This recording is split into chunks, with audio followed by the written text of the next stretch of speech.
ठीक है। कल की क्लास में हम लोगों ने फ्रिक्शन स्टार्ट किया था।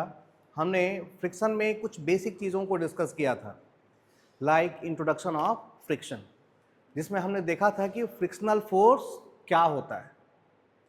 ठीक है, हमने ये जाना था कि फ्रिक्शन फोर्स एक रिएक्शन फोर्स है, फ्रिक्शन फोर्स एक सेल्फ एडजस्टिंग फोर्स है, और फ्रिक्शन फोर्स हमेशा कहाँ पर आता है भाई?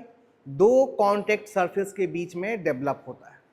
हमने ये भी देखा था कि फ्रिक्शन फोर्स हमेशा मोशन को अपोज करने का काम करता है, ठीक ना। जिस डायरेक्शन में मोशन हो या मोशन की टेंडेंसी हो, उसके विपरीत यानी अपोजिट डायरेक्शन में ये फ्रिक्शनल फोर्स लगता है। हमने ये भी देखा था कि फ्रिक्शन फोर्स की जो वैल्यू है, जिसको कि हम स्टैटिक फ्रिक्शनल फोर्स बोलते हैं, वो धीरे धीरे बढ़ते बढ़ते एक लिमिट तक जाती है, और उस मैक्सिमम फ्रिक्शनल फोर्स की वैल्यू को, जहाँ तक बॉडी स्टेशनरी रहता है, मोशन नहीं होता है, बॉडी इज इन रेस्ट, जहाँ कोई मोशन नहीं है, उस मैक्सिमम वैल्यू को हम लिमिटिंग फ्रिक्शनल फोर्स कहते हैं। हमने ये भी देखा था कि जो स्टैटिक फ्रिक्शन था उसकी वैल्यू 0 हो सकती है, और मैक्सिमम कितना हो सकता है? Maximum is equal to limiting frictional force. इसके बाद जब हम आगे जाते हैं, यानी कब? जब मोशन क्या हो गया? बिगिन, मोशन की शुरुआत हो गई, तो वहां पर जो फ्रिक्शन था उसको हम लोगों ने क्या कहा था? डायनेमिक फ्रिक्शन या डायनेमिक फ्रिक्शनल फोर्स कहा था। ध्यान रहे, डायनेमिक फ्रिक्शनल फोर्स की जो वैल्यू होगी वो हमेशा कम होगी। किससे? लिमिटिंग फ्रिक्शनल फोर्स है। ऑफ कोर्स स्टैटिक फ्रिक्शन कह सकते हैं, बट ध्यान रहे स्टैटिक फ्रिक्शन की वैल्यू 0 से कहां तक जाती है? लिमिटिंग तक जाती है। तो जो डायनेमिक की वैल्यू होगी वो किससे कम होगी? लिमिटिंग वैल्यू से कम रहेगी। बात समझ में आ रही है? इन चीजों को हम लोगों ने डिस्कस किया था। इसके अलावा हम लोगों ने कोफिशिएंट ऑफ फ्रिक्शन को देखा था। ठीक है, कोफिशिएंट ऑफ फ्रिक्शन के अलावा हमने एंगल ऑफ फ्रिक्शन को स्टडी किया था, और हम लोगों ने एक इक्वेशन निकाला था। कोफिशिएंट ऑफ फ्रिक्शन आप लोगों ने देखा था, म्यू इज इक्वल टू क्या आया था भाई? Frictional force upon normal reaction. कल एक बच्चे के मन में दुविधा भी थी, मेरे ख्याल से आज नहीं आए हैं, कि सर फ्रिक्शनल फोर्स मास पे डिपेंड करता है कि नहीं। अच्छा, आप थे? तो मैंने कहा था कि आगे हम लोग जब इक्वेशन पे जाएंगे तो इस चीज को देखेंगे, ठीक ना। यहां से आप इस चीज को देख सकते हैं और समझ सकते हैं।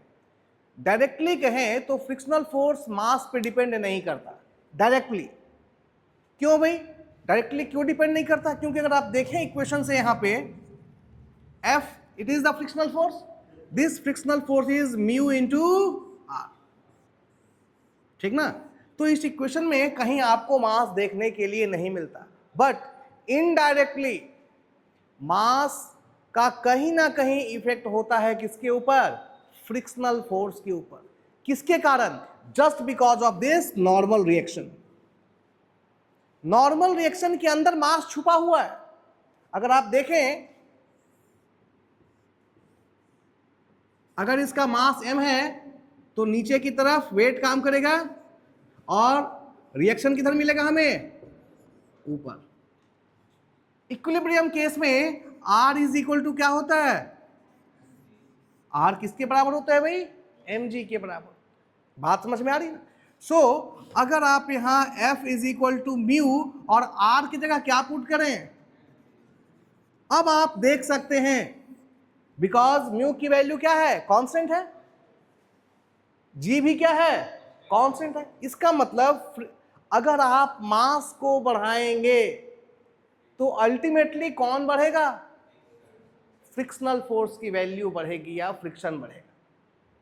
तो हम कह सकते हैं कि इनडायरेक्टली फ्रिक्शन की वैल्यू किस पे निर्भर करती है?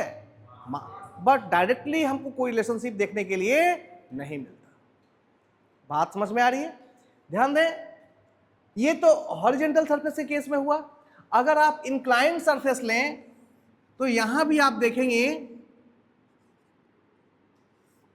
इधर हो गया mg, suppose this is theta, तो ये क्या हो जाएगा? mg cos थीटा, इधर mg sin theta. This normal reaction r किसके बराबर होगा? mg cos theta. तो हॉरिजेंटल के केस में तो फ्रिक्शनल फोर्स सिर्फ किस पे डिपेंड करेगा?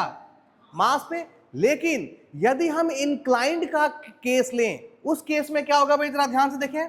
Frictional force F is equal to mu into mg, और इसके साथ कौन आएगा? cos theta. अब जरा देखें, अब सिर्फ मास पे फ्रिक्शनल फोर्स डिपेंड नहीं करेगा। इंक्लाइंड के केस में किसके ऊपर डिपेंड करेगा? Slope of the inclined plane. Mass पे तो निर्भर करेगा ही करेगा, और किस पे निर्भर करेगा? थीटा पर। थीटा क्या है यहां पे? Slope of inclined plane. बात समझ में आ रही ना? तो इस तरीके से हम फ्रिक्शन और मास के रिलेशन को समझ सकते हैं। क्लियर है ना? एक चीज मैंने और भी डिस्कस किया था, बाद में एक दो लोग मेरे पास पहुंचे भी थे कि सर थोड़ा सा कंफ्यूजन रह गया, और वो था कि फ्रिक्शन एरिया पर, कांटेक्ट एरिया पर फ्रिक्शनल फोर्स डिपेंड नहीं करता। सर ये चीजें क्लास में कल क्लियर नहीं हुई। कुछ बच्चे हमारे पास क्लास के बाद पहुंचे थे। मैंने ऑलरेडी कह रखा है कि यदि क्लास में कुछ पूछने में हेजिटेशन होता है तो बाद में आप आकर के पूछ सकते हैं, इसमें कोई समस्या नहीं है, ठीक ना? तो कल एक दो बच्चे आए थे कि सर ये चीज हमें क्लियर अभी तक नहीं हो पाई है कि कैसे कांटेक्ट सरफेस एरिया के ऊपर फ्रिक्शनल फोर्स डिपेंड नहीं करता। तो इसको मैं एक बार 5 मिनट में फिर से लेता हूं ताकि जो चीजें हैं वो क्लियर हो जाएं। ध्यान दें, मैंने कल भी कहा था और आज भी कह रहा हूं कि फ्रिक्शनल फोर्स की जो वैल्यू है वो इंडिपेंडेंट है किससे? कांटेक्ट सरफेस एरिया से।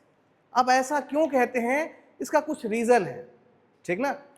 देखिए ध्यान से, अभी हम लोगों ने सीखा कि जो फ्रिक्शनल फोर्स है that is equal to mu into normal reaction. Mu क्या है भाई? Mu coefficient of friction. ये जो म्यू कोफिशिएंट ऑफ फ्रिक्शन है ये किस पे निर्भर करता है? This depends upon the condition of the contact surface. जो दो सरफेस आपस में कांटेक्ट में हैं, इनकी कंडीशन क्या है? ये स्मूथ है, रफ है, और रफनेस किस लेवल तक है?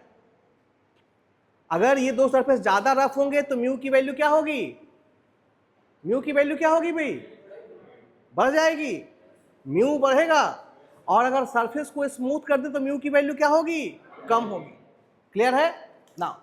दूसरा चीज है यहां पर आर। आर क्या है भाई? अगर ध्यान से देखें,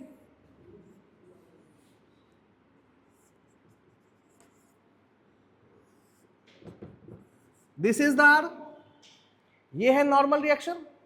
नॉर्मल रिएक्शन क्या है भाई? ये नॉर्मल रिएक्शन क्या है? ये वो फोर्स है। नॉर्मल रिएक्शन क्या है? ये वो फोर्स है जो दोनों ही सरफेस के ऊपर लग रहा है और दोनों के ऊपर एक प्रेशर क्रिएट कर रहा है ताकि दो सरफेस आपस में किस में रहें? कांटेक्ट में रहें। ये जो नॉर्मल रिएक्शन है ये इस ब्लॉक और इस टेबल के सरफेस के बीच एक प्रेशर क्रिएट कर रहा है। बात समझ में आ रही है? क्लियर है? तो ये वो फोर्स है जो दो सरफेस को आपस में कांटेक्ट में रखे हुए है। ऐसा मैं क्यों कह रहा हूं? जरा ध्यान दो, mg किधर लग रहा है? टेबल के सरफेस के ऊपर लग रहा है ना? बात समझ में आ रही है? और जितना mg होगा उतना ही किसकी वैल्यू होगी? रिएक्शन की। इक्विलिब्रियम के केस में r is equal to mg। अगर आप मास को बढ़ाते जाएं तो ये जो प्रेशर है वो टेबल और ब्लॉक के बीच का प्रेशर क्या होता जाएगा? बढ़ता जाएगा। क्लियर है? इसका मतलब अगर ये जो रिएक्शन फोर्स है, रिएक्शन है क्या? It is a type of force. Reaction क्या है भाई? ये भी तो फोर्स ही है ना, क्योंकि अगर हम फोर्स लगाते हैं वॉल पे तो वॉल हमारे फिंगर के ऊपर क्या करता है? रिएक्शन फोर्स लगाता है। तो ये है एक फोर्स। अब जरा ध्यान से देखो, मैं एक रेक्टेंगुलर ब्लॉक लेता हूं,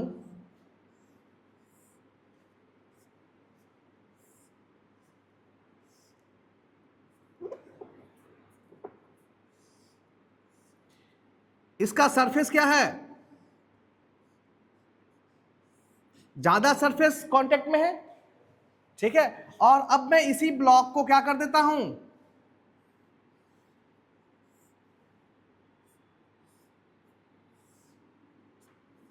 ठीक है। एक बार मैंने इस ब्लॉक को ऐसे समझो, ये डस्टर है, एक बार मैंने इसको ऐसे रखा, अब इसका कितना एरिया कांटेक्ट में आया, ये वाला हिस्सा कांटेक्ट में है। सपोज इस डस्टर का मास कितना है, m है, ठीक है। m मास के डस्टर को मैंने ऐसे रखा इसके ऊपर, तो अब इसका ये जो पूरा हिस्सा है ये क्या आ रहा है, कांटेक्ट में आ रहा है। अब मैंने इसी डस्टर को ऐसे रखा, अब क्या हुआ भाई, क्या मास चेंज हो गया, क्या मास अभी भी डस्टर कितना है, सेम ही है, बट क्या चेंज हो गया, एरिया चेंज हो गया। बात समझ में आ रही है। जब ध्यान दें क्या हुआ, जब एरिया ज्यादा होगा तो लगने वाला प्रेशर क्या हो जाएगा, कम होगा, और जब एरिया छोटा कर देंगे तो क्या होगा, प्रेशर बढ़ जाएगा। व्हाट अबाउट रिएक्शन फोर्स भाई, प्रेशर क्या होता है, pressure force per unit area होता है। अब जरा देखो, think about this force F is P into A, pressure into area. ध्यान दो, जब सरफेस एरिया ज्यादा था तब प्रेशर क्या था भाई, अरे बोलो, कम था। क्यों, क्योंकि वो जो प्रेशर है वो डिस्ट्रीब्यूट हो गया है बड़े से एरिया में। बात समझ में आ रही है। और जब हमने एरिया को कम कर दिया तो प्रेशर क्या हो गया, बढ़ गया। But just think about this force F, दोनों ही सिचुएशन में F के बारे में सोचिए, क्या F में कोई बदलाव आया क्या, जब एरिया, ध्यान दो, जब एरिया बढ़ेगा तो प्रेशर क्या हो जाएगा, कम, और जब एरिया घटेगा तो प्रेशर क्या हो गया, अल्टीमेटली इसमें कोई चेंज नहीं हुआ। ये F किसको रिप्रेजेंट कर रहा है, this F is representing this reaction force, यानी किसमें बदलाव नहीं आ रहा है, R की वैल्यू में कोई चेंज नहीं हो रहा है, R is the reaction force.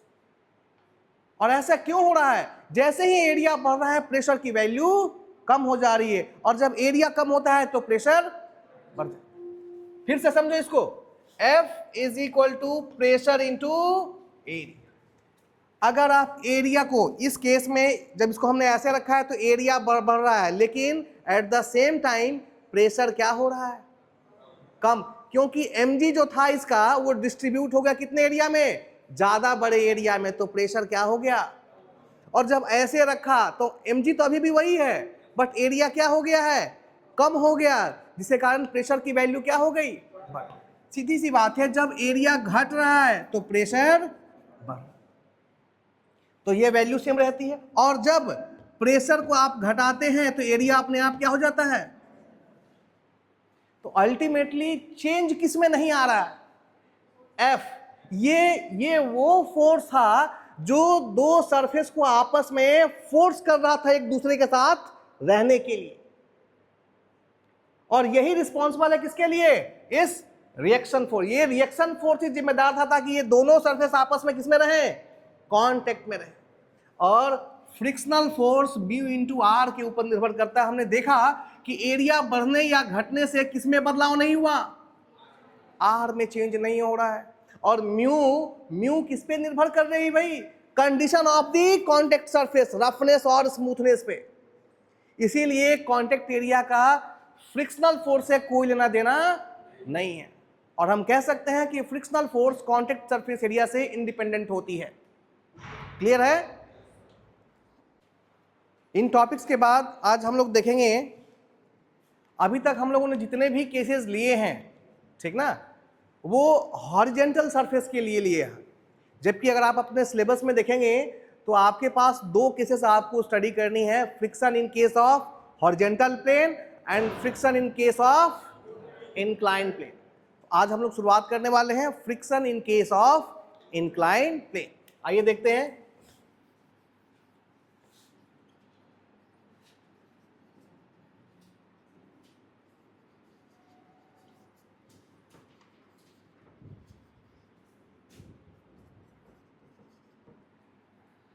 Inclined plane के केस में हम फ्रिक्शन को कैसे डील करेंगे।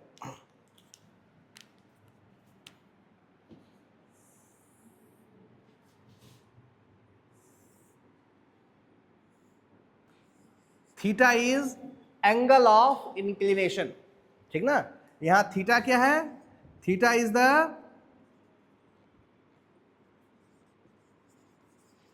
एंगल ऑफ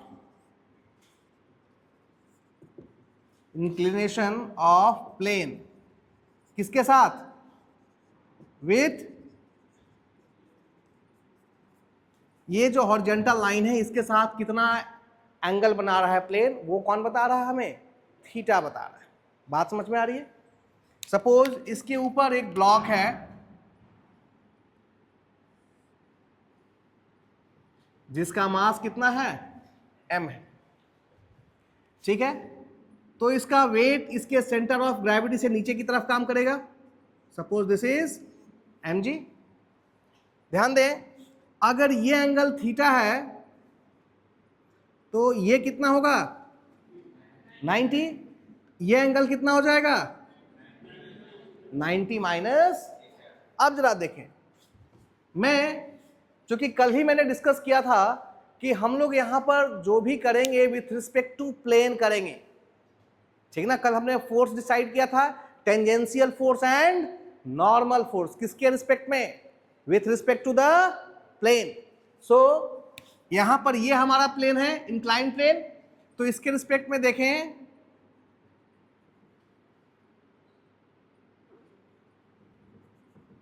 तो ये हमारे एक्सिस हुए। ध्यान दें, अगर ये एंगल 90 माइनस थीटा है तो ये एंगल कितना होगा भाई? बताइए। थीटा। ध्यान देखो, गलती कब नहीं होगी? जब इस ये लाइन और ये लाइन एक दूसरे के क्या हैं? पैरेलल है। तो आप इसको शिफ्ट करके इस ब्लैक लाइन के ऊपर ले आओ, तब आप एंगल को सही से देख पाएंगे। इस लाइन को शिफ्ट करके जब यहां पे ले आएंगे तो कोई बदलाव नहीं होगा। तो अब देखो, अगर इसके साथ शिफ्ट करके ले आएंगे तो यहां पे आ गया, ये लाइन शिफ्ट करके यहां आ गया। अब जरा देखो, ये लाइन और ये लाइन के टोटल एंगल कितना बनाएगा? 90। 90 में ये 90 माइनस थीटा हो गया, तो बचा हुआ एंगल कितना होगा? क्लियर है?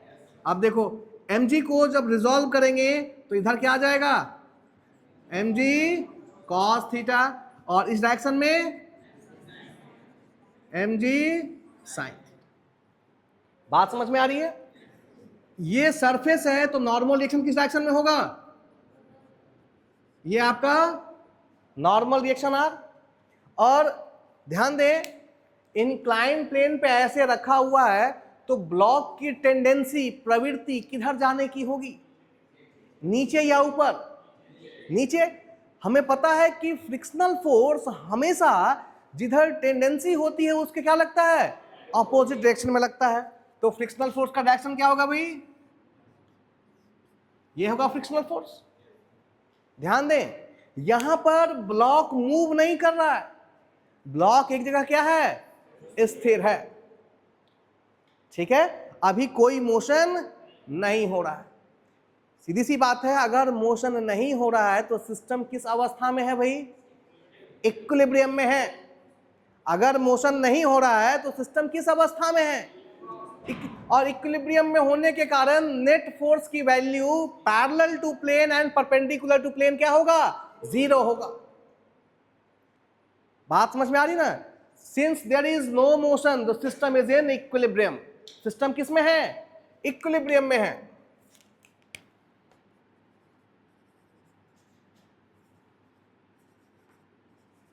For equilibrium net force is equal to 0, ठीक है। इक्विलिब्रियम में होने का मतलब ही है, ये चीज हम लोगों ने पहले इक्विलिब्रियम ऑफ फोर्सेस में पढ़ा था पिछले चैप्टर में। अगर सिस्टम इक्विलिब्रियम में है तो नेट फोर्स की वैल्यू क्या होगी? 0। अब नेट फोर्स किधर लेंगे भाई? दोनों ही डायरेक्शन में लेंगे। Parallel to the plane and perpendicular to the plane. अब जरा देखो, सबसे पहले अगर आप पैरेलल टू द प्लेन लो तो क्या मिलेगा आपको, mg sine theta is equal to F. भाई अगर ये स्थिर है तो इस फोर्स को कौन बैलेंस कर रहा है, ये फोर्स बैलेंस कर रहा है, और इस फोर्स को कौन बैलेंस कर रहा है, ये फोर्स बैलेंस कर रहा है। This is your equation 1। और दूसरा r that is mg cos theta is equal to, this is your equation 2। Clear है, बात समझ में आ रही है? अब जरा ध्यान से सोचो,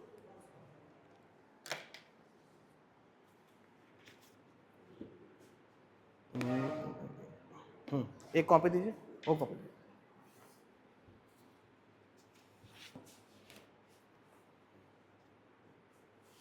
ये मेरी जो फाइल है ये हॉरिजेंटल प्लेन है, और ये जो कॉपी है ये क्या है, इंक्लाइन प्लेन, जिसके ऊपर एक ब्लॉक क्या हुआ है, रखा गया है। बात समझ में आ रही है?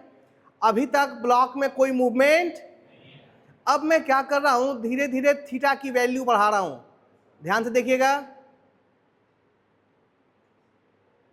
ब्लॉक में क्या होने लगा, लेकिन एक मैक्सिमम वैल्यू भी तो आएगी, एक मैक्सिमम वैल्यू भी आएगी जहां तक जाने के बाद कोई मूवमेंट। लेकिन अगर आप थोड़ा सा ऊपर बढ़ाएं तो मूवमेंट क्या हो गया, स्टार्ट हो गया।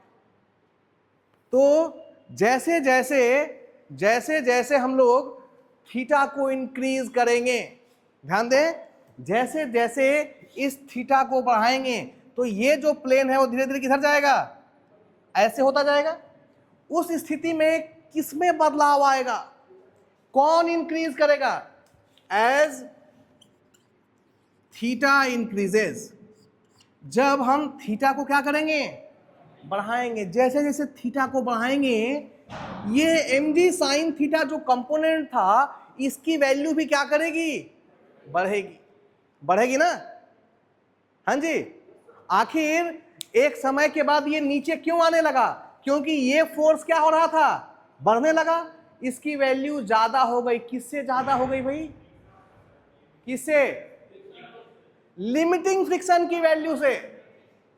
ध्यान दो, जब थीटा को बढ़ाएंगे तो mg साइन थीटा बढ़ेगा, बढ़ेगा ना। आपको पता है कि जो फ्रिक्शन होता है वो सेल्फ एडजस्टिंग होता है, तो जैसे ही mg साइन थीटा बढ़ेगा कौन बढ़ना शुरू कर देगा, फ्रिक्शन, स्टैटिक फ्रिक्शन की वैल्यू क्या होने लगेगी। अभी तो स्टैटिक फ्रिक्शन ही है ना, क्योंकि बॉडी किसमें है, रेस्ट में। स्टैटिक फ्रिक्शन की वैल्यू बढ़ेगी, हम थोड़ा सा थीटा और बढ़ाएंगे तो mg साइन थीटा की वैल्यू और बढ़ेगी, और जितनी बढ़ेगी उतना कौन बढ़ जाएगा, फ्रिक्शन। ऐसा होते होते कहां तक जाएगा, mg साइन थीटा की वैल्यू कहां तक पहुंच जाएंगी, लिमिटिंग फ्रिक्शन, वो लास्ट पॉइंट होगा। उसके बाद अगर आपने थीटा को बढ़ाया तो जरा सा mg साइन थीटा बढ़ेगा और बॉडी क्या कर जाएगी, मूव कर जाएगी। बात समझ में आ रही है? सो अगर आप उस सिचुएशन को अपने माइंड में रखें, किसको, लिमिटिंग वैल्यू को, यानी जब बॉडी जस्ट स्लाइड करने वाली हो, जब आप थीटा को, एज थीटा इंक्रीजेस कौन बढ़ रहा है, mg साइन थीटा इंक्रीजेस। बड़े क्लियर है, जब थीटा को बढ़ाएंगे तो कौन बढ़ जाएगा, mg साइन थीटा, और जब mg साइन थीटा बढ़ेगा देन कौन बढ़ेगा, f, कौन बढ़ेगा भाई, फ्रिक्शनल फोर्स की वैल्यू बढ़ेगी। और ये प्रक्रिया कहां तक चलेगी, ये चीज चलती जाएंगी कहां तक, टिल लिमिटिंग वैल्यू ऑफ, ये प्रक्रिया लगातार चलेगी। जब जब आप थीटा को बढ़ाएंगे mg साइन थीटा बढ़ेगा, और जब mg साइन थीटा बढ़ेगा तो सेल्फ एडजस्टिंग होने के कारण फ्रिक्शनल फोर्स की वैल्यू भी क्या होगी, बढ़ेगी। और ये प्रक्रिया निरंतर चलती रहेगी जब तक हम कहां ना पहुंच जाएं, लिमिटिंग वैल्यू ऑफ फ्रिक्शन। एक समय आएगा जब आप लिमिटिंग वैल्यू तक पहुंच जाएंगे। उसके बाद अगर आपने थीटा को जरा सा भी चेंज किया यानी इंक्रीज किया तो बॉडी में क्या हो जाएगा, मोशन आ जाएगा। तो अगर हम उस सिचुएशन को कंसीडर करें, किसको, फॉर लिमिटिंग वैल्यू,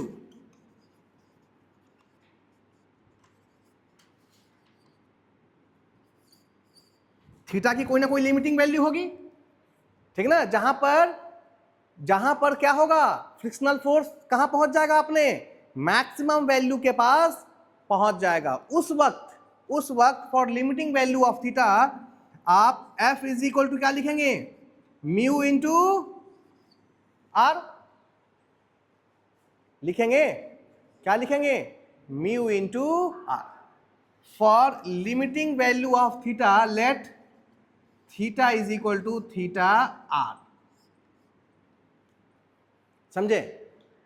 जब ऐसा थीटा को बढ़ाते बढ़ाते हम कहां तक जा रहे हैं, लिमिटिंग वैल्यू तक जा रहे हैं। जब हम लिमिटिंग वैल्यू पहुंच गए तो वहां पर थीटा को हम एक नया नाम दे रहे हैं। वो नाम क्या है, थीटा आर। थीटा आर कब बन जाता है, थीटा आर कब बन जाता है, जब F फ्रिक्शनल फोर्स का क्या बन जाए, लिमिटिंग फ्रिक्शनल फोर्स बन जाए। स्टैटिक फ्रिक्शन की वैल्यू क्या बन जाए, अपनी मैक्सिमम वैल्यू को अचीव कर ले। उस समय थीटा क्या हो गया होगा, थीटा आर। अभी हम लोग आ रहे हैं, आर हमने क्यों नाम लिखा, ठीक ना, ध्यान दें। F is equal to mu into R, ये होता है, हम लोग ने सीखा है। अब जरा देखें, F is equal to mu into R. R क्या है, नॉर्मल रिएक्शन, और आर की वैल्यू कितनी आई थी, mg cos, देखिए मैंने थीटा नहीं लिखा, क्या लिखा, थीटा आर लिख दिया, क्योंकि ये इक्वेशन हम किसके लिए लिख रहे हैं, लिमिटिंग वैल्यू के लिए, for limiting value of theta, जहां थीटा क्या हो चुका है, थीटा आर बन चुका है। यानी फ्रिक्शनल फोर्स अपने मैक्सिमम, स्टैटिक फ्रिक्शन अपने मैक्सिमम वैल्यू को अचीव कर चुका है। तो वहां पर थीटा क्या बन चुका है, थीटा आर। बात समझ में आ रही है ना?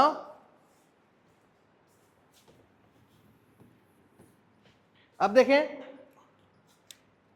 F क्या है हमारा, फ्रिक्शनल फोर्स, ये क्या आया, mu into mg cos theta R. देखें यहां पर इस इक्वेशन को, from equation 1,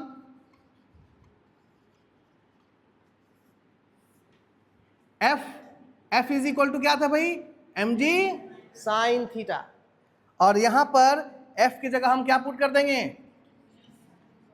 mg sine theta. अब इसको थीटा ना लिख के क्या लिखें, थीटा आर, क्योंकि ये हम मैक्सिमम वैल्यू के लिए लिख रहे हैं। Theta R is equal to क्या लिखें, mu into mg cos theta are.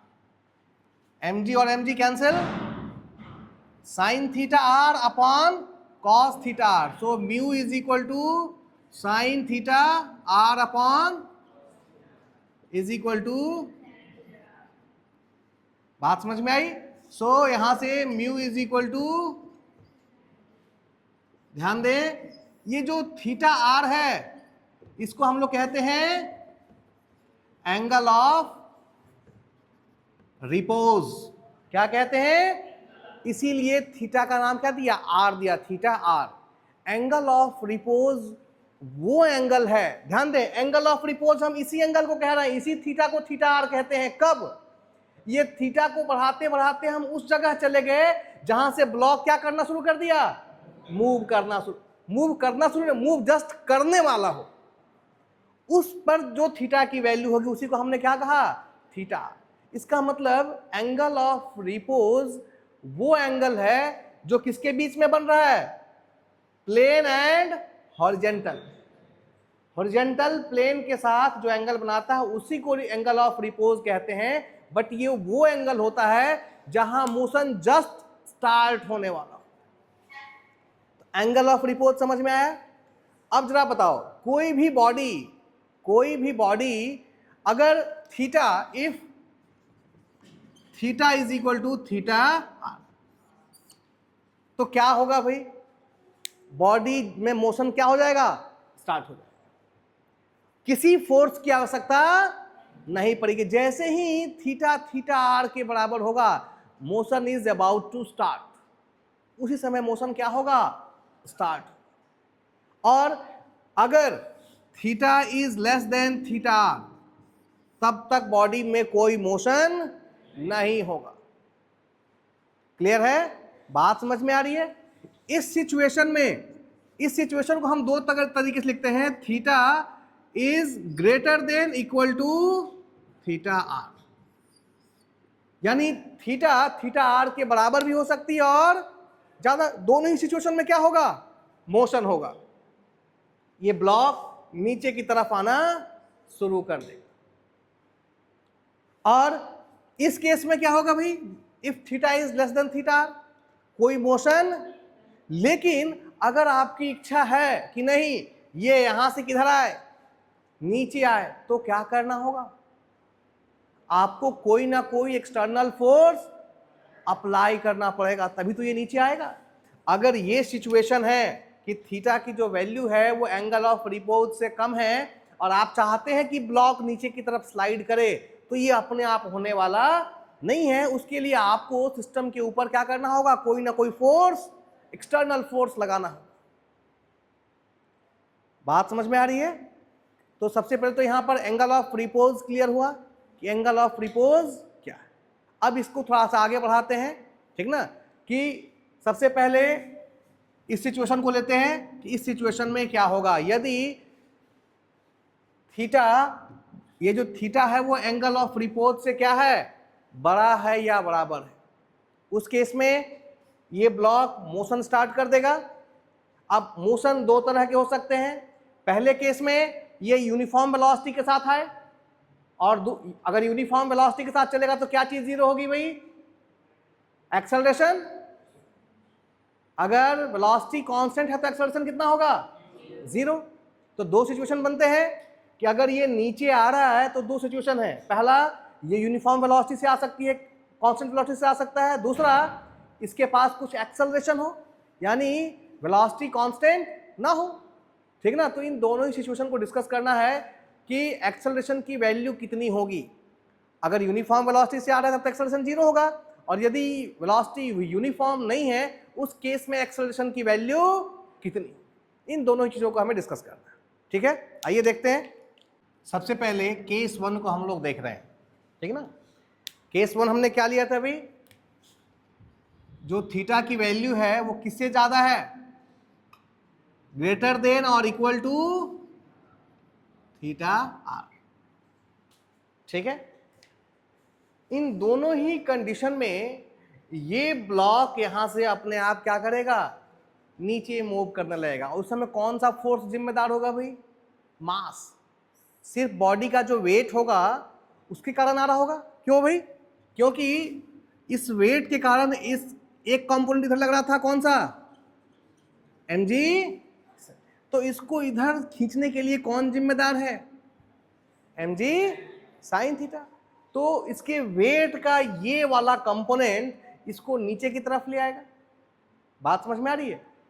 अगर थीटा बड़ा है या इक्वल है किससे? एंगल ऑफ रिपोज, तो ये अपने मास के कारण ही, मास का मतलब वेट के कारण ही किधर स्लाइड करेगा? नीचे की तरफ। अगर ये नीचे की तरफ सपोज आ रहा है और इसका एक्सेलरेशन कितना है? a। सपोज ये नीचे की तरफ, अच्छा मैंने अभी वही बताया था कि नीचे की तरफ ये दो सिचुएशन में आ सकता है। पहला, तो कोई एक्सेलरेशन की वैल्यू कितनी हो? जीरो, यानी कांस्टेंट वेलोसिटी से आ रहा हो। और दूसरा, वेलोसिटी कांस्टेंट ना हो, उस सिचुएशन में यहां पर क्या मिलेगा? हमें कुछ एक्सेलरेशन मिलेगा। बात समझ में आ रही है? अब हमें ये चीज फाइंड आउट करना है कि what will be the value of this acceleration. बात समझ में आ रही है? तो इसके लिए क्या करेंगे, कैसे करेंगे भाई? हम लोग फिर से Newton second law of motion का यूज करेंगे, बिकॉज एक्सेलरेशन आता कहां पे है? Newton second law of motion से आता है, और वो क्या है भाई? F is equal to mass into acceleration, ठीक है। देखिए जरा, अगर थीटा आर से ज्यादा है, उस केस में ये बॉडी इधर क्या कर रही है? मूव कर रही है, जिसका एक्सेलरेशन कितना है भाई? a। इस सिचुएशन में अगर आप इक्वेशन लिखें तो F is equal to mass into acceleration. कौन सा फोर्स जिम्मेदार है इसको इधर लाने के लिए? और भी कोई है? ये तो इसको खींच रहा है, कोई रोक भी तो रहा है। अपोज कौन करेगा? फ्रिक्शन अपोज करेगा। इसकी तो चाहत है, इसकी तो इच्छा है कि इसको खींच के नीचे लाया जाए, बट रोकने के लिए कौन बैठा है? उसकी इच्छा नहीं है। तो नेट फोर्स कितना होगा भाई जो इसको इधर लेके आएगा? बताइए। M G sine theta minus F, ये वो नेट फोर्स है जो इस बॉडी को किधर खींचेगा? नीचे की तरफ। खींचने का काम तो यही कर रहा है, बट ये वाला हिस्सा क्या कर रहा है? रोकने का काम कर रहा है।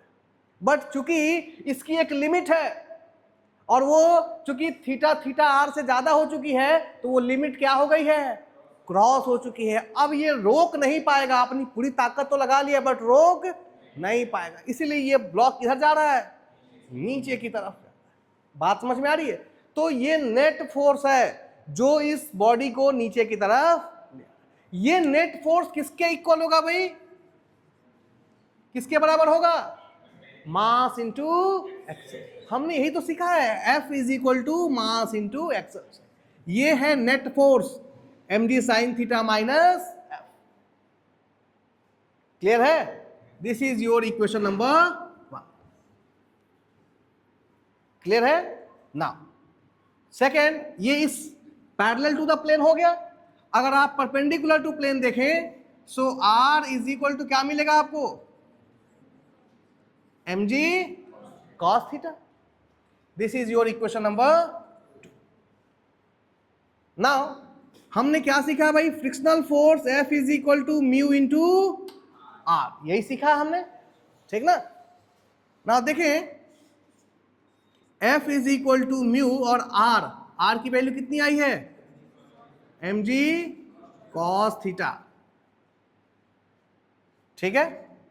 Now F is equal to क्या होगा यहां पे? जरा देखें, इस इक्वेशन को यूज करें।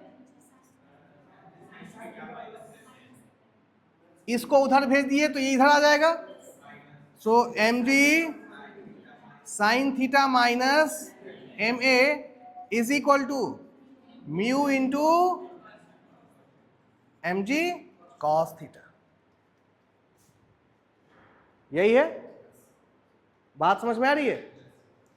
नाउ आपको निकालना क्या है भाई?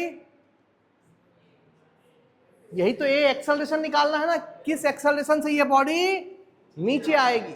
नाउ जरा देखें, यहां मास है, यहां मास है, और कैंसल आउट हो गया।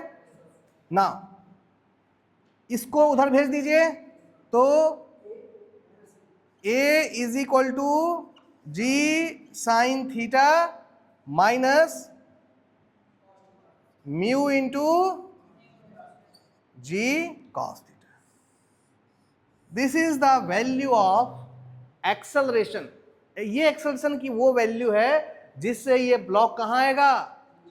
नीचे की तरफ आएगा। और ऐसा कब होगा भाई? जब ब्लॉक की जो वेलोसिटी है वो कांस्टेंट ना हो, यानी यूनिफॉर्म ना हो, उस स्थिति में ये एक्सेलरेशन की वैल्यू होगी। लेकिन मान लो कोई कह रहा है नहीं, जो ब्लॉक आ रहा है वो तो यूनिफॉर्म वेलोसिटी से आ रहा है, in that case the value of acceleration will become 0। Clear है? सो फॉर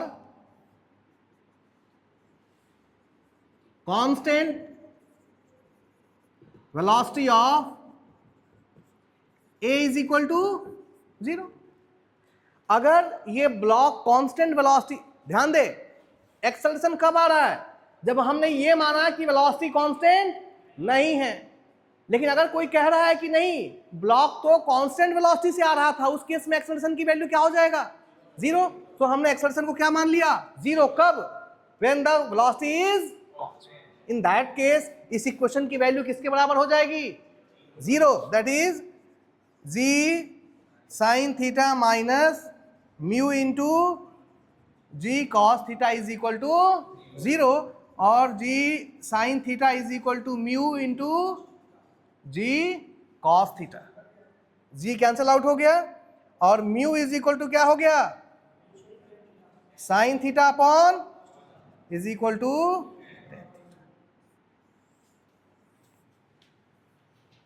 क्लियर है, बात समझ में आ रही है।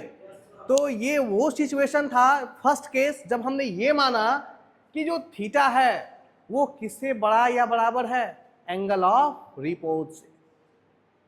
अब सेकेंड सिचुएशन हम ये कंसिडर करेंगे कि जो थीटा है वो किससे छोटा है। एक सिचुएशन कंडीशन और बच गया, किससे छोटा है भाई, थीटा आर। उस केस में हम स्टडी करेंगे फ्रिक्शन का अलोंग द इंक्लाइंड प्लेन।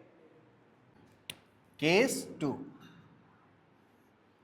इस बार हम क्या ले रहे हैं, theta is less than theta R, ठीक ना।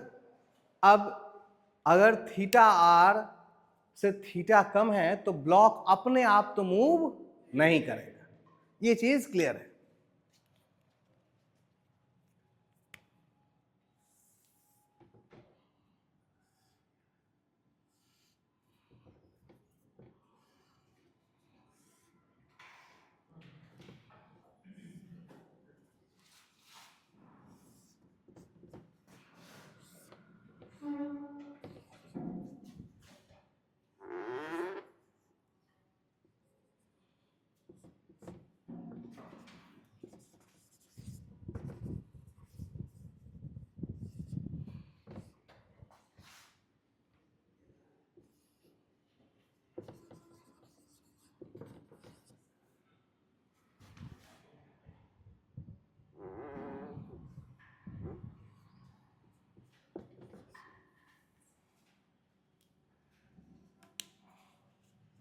ठीक है जी ना।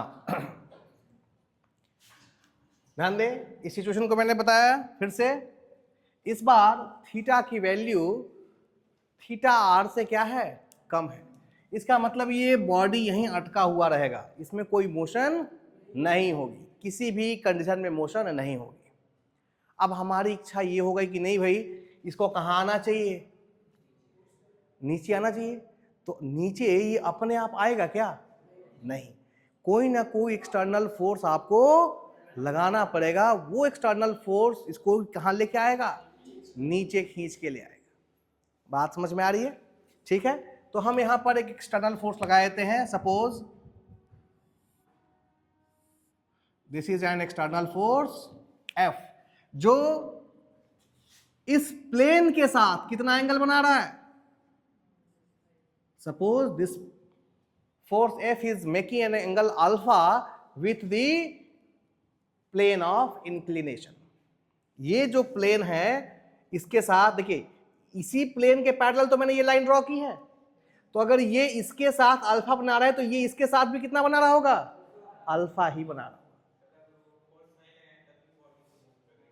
होगा। कैसे करेगी भैया, तब तक तो मेरा पढ़ाना सब गड़बड़ हो जाएगा। हाँ खींचेगी, लेकिन उसकी इतनी हैसियत नहीं है कि वो उसको नीचे खींच सके। क्यों, क्योंकि ये है कंडीशन। वो कब खींच पाती, इस सिचुएशन में, when theta is greater then और इक्वल टू। इस सिचुएशन में तो mg sin थीटा खींच लेती, लेकिन इस सिचुएशन में इसकी इतनी हैसियत नहीं है कि इस मास के ब्लॉक को क्या कर सके, नीचे खींच सके। तभी हमको किसको बुलाना पड़ा है, इस एक्सटर्नल फोर्स F को बुलाना पड़ा कि भाई इसको खींच के कहां ले आओ, नीचे। बात समझ में आ रही है, यही तो केस है। हाँ तो अब देख लिया ना। अब देखो, ये जो भाई साहब को हम लोगों ने बुलाया है ताकि ये ब्लॉक कहां आ सके। अब किसी को बुला लेंगे तो सबसे पहले देखना होगा कि ये भाई साहब कितने मजबूत हैं, ठीक ना। इनकी मजबूती को देख के ही तो बुलाएंगे।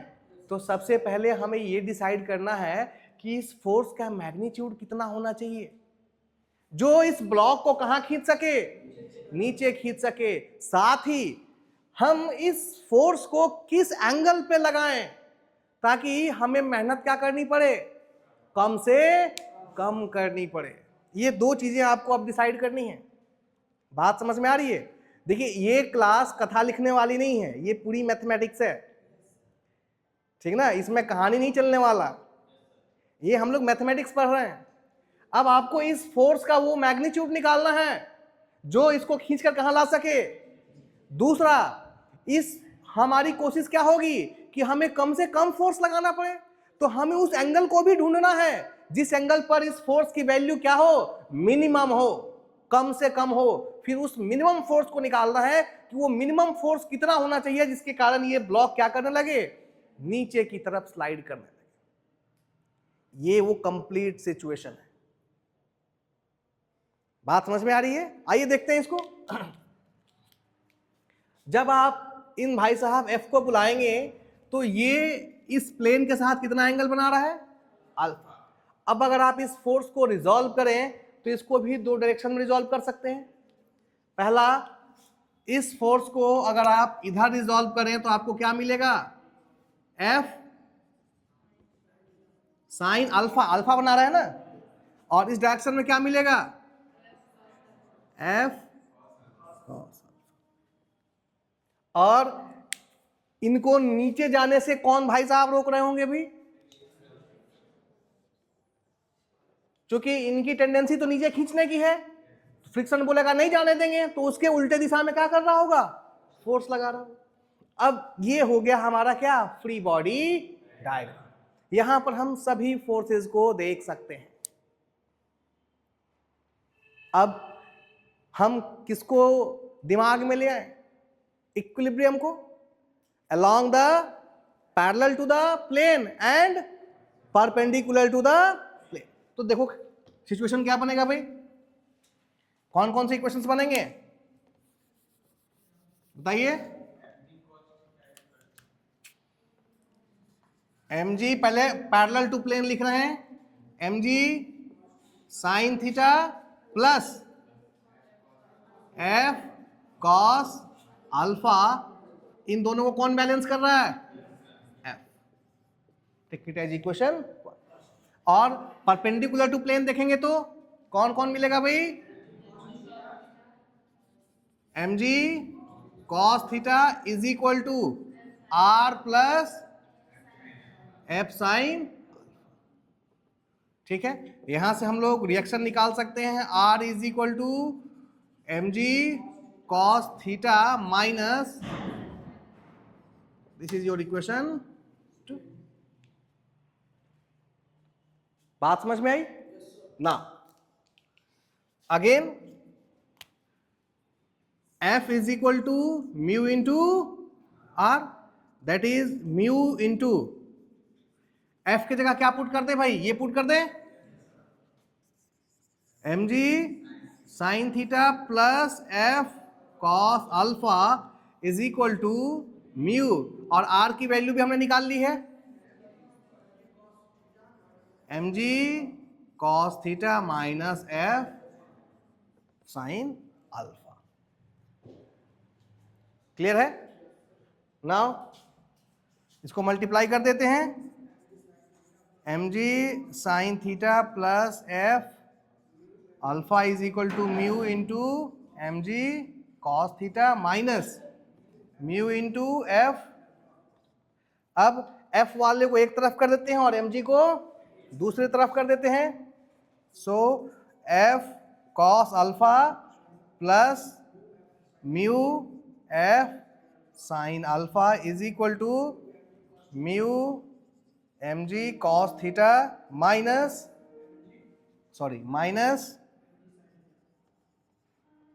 mg sine theta. डायग्राम की आवश्यकता तो है नहीं अब।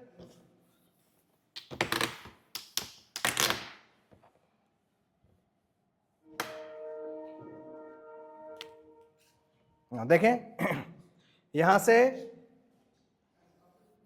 f निकाल लें, f कितना हो गया, यहां से आ गया mu into mg cos theta minus mg sine theta upon, यहां से f कॉमन हो गया तो cos alpha plus mu into sine alpha. ठीक है जी, this is the value of f। ये फोर्स की वो वैल्यू है जो आपको चाहिए होगी, किसके लिए? ताकि ये ब्लॉक जो दिख रहा था वो किधर आ सके, नीचे आ सके। इस इक्वेशन को और सिंप्लीफाई करने के लिए हम लोग mu is equal to tan theta R put कर देंगे। अभी थोड़ी देर पहले हम लोगों ने पढ़ा था ये एंगल ऑफ रिपोज, ठीक ना। ये कौन सा सिचुएशन था, ये हमें कब मिला था, ये कब मिला था हमें? जब हम लिमिटिंग वैल्यू की बात कर रहे थे, यानी थीटा की मैक्सिमम वैल्यू तक जब हम पहुंच गए थे तब हमें ये सिचुएशन मिला था। थोड़ी देर पहले हम लोगों ने इसको डिराइव किया था, शुरुआत हमारी यहीं से हुई थी, ठीक ना। पुट करें f is equal to tan theta R, mu की जगह क्या पुट कर दिया, tan theta R into M G cos theta minus M G sine theta upon cos alpha plus tan theta R into sine. अब हम ऐसा क्यों कर रहे हैं भाई? फोर्स तो मिल गया हमें, लेकिन हमें इतनी फोर्स लगानी नहीं है, हमें वो वैल्यू खोजना है जो कम से क्या हो, कम हो, मिनिमम फोर्स, ठीक ना। और साथ ही हमें उस एंगल को डिसाइड करना है कि आखिर हमने अभी तो हमने मान लिया था कि ये कितने पे लग रहा है, प्लेन के साथ कितना एंगल बना रहा है, अल्फा बना रहा है। हमें उस एग्जैक्ट एंगल को खोजना है जिस पर हमें मिनिमम से मिनिमम फोर्स लगाना पड़े, क्योंकि हम मेहनत वाला काम थोड़ी ना करेंगे।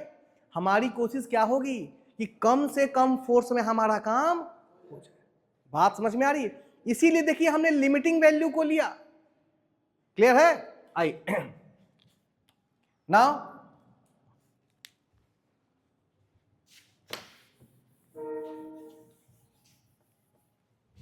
देखें, अगर हम इसको सिंप्लीफाई करें, f इज इक्वल टू, यहां से हम लोग mg कॉमन ले सकते हैं, तो यहां बच जाएगा sine theta R upon cos theta, tan theta R को लिख सकते हैं, into cos theta minus sine theta, और नीचे से क्या आएगा भाई, ध्यान दें, cos alpha plus tan theta R को क्या लिख सकते हैं,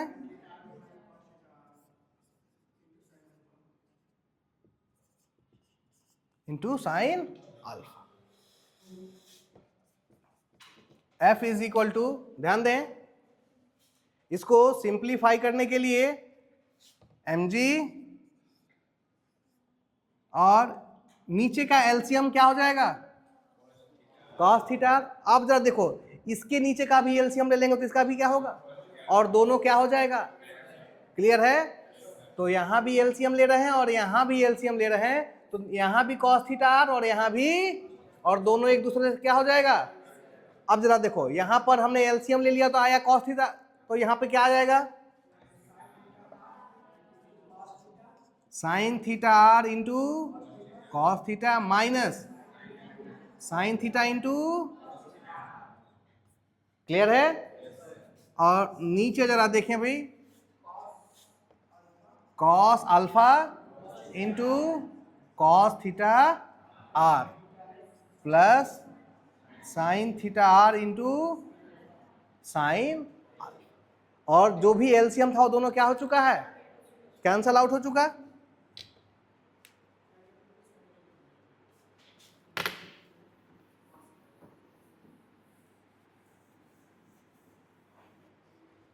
देखिए भाई, f की वैल्यू क्या आ गई, mg इंटू, ये क्या है भाई, साइन a माइनस बी, और नीचे क्या दिख रहा है, कॉस a माइनस बी। ध्यान से देखें, आपको दिखेगा ऊपर साइन a माइनस बी और नीचे cos a minus B. Clear है? तो देखिए सिंप्लीफाई हो गया, mg साइन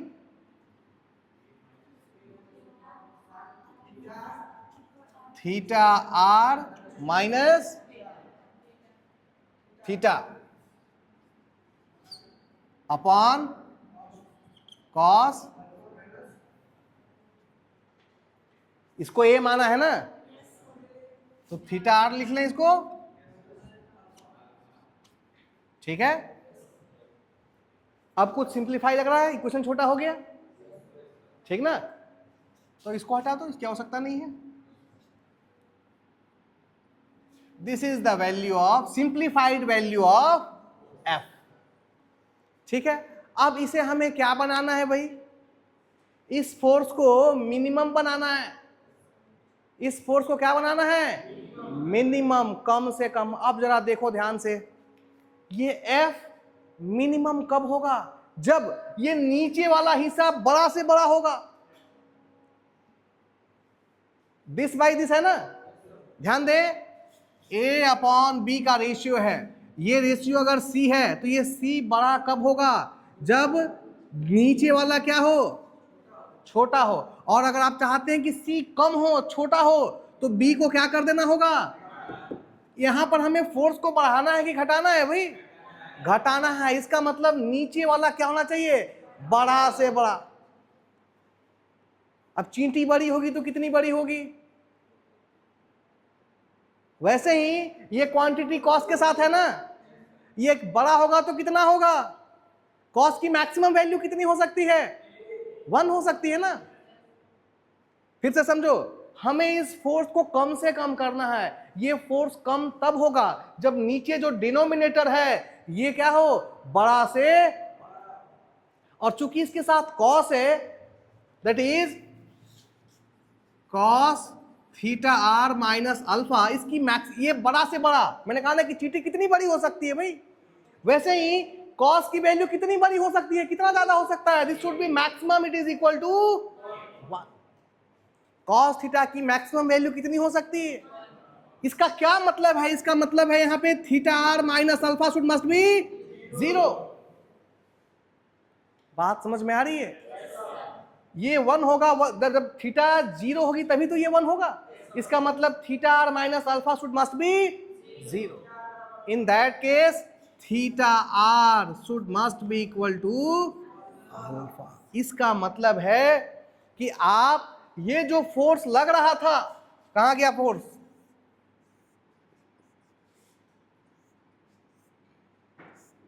ये जो फोर्स लग रहा था अल्फा पे, इसको हम कहां लगाएं, थीटा आर पे।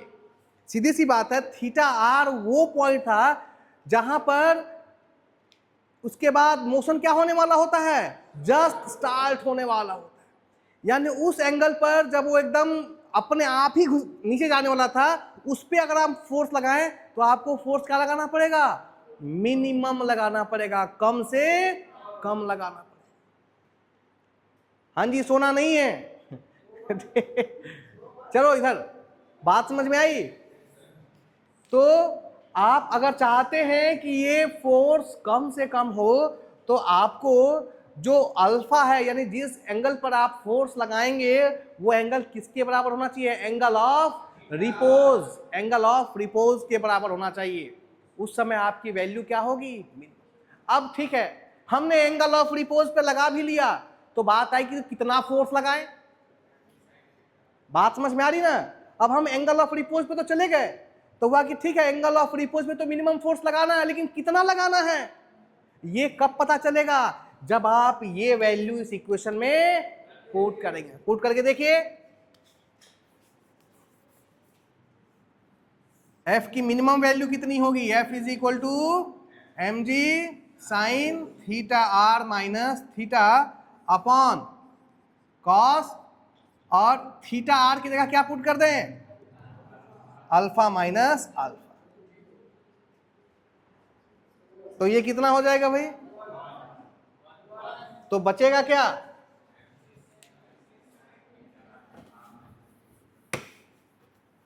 अगर आप f की बात करें तो ये f क्या हो जाएगा, M G sine theta R minus, आपको इतना फोर्स लगाना होगा, this is the minimum force जो हम कितने एंगल पे लगा रहे हैं, एंगल ऑफ रिपोज पे लगा रहे हैं।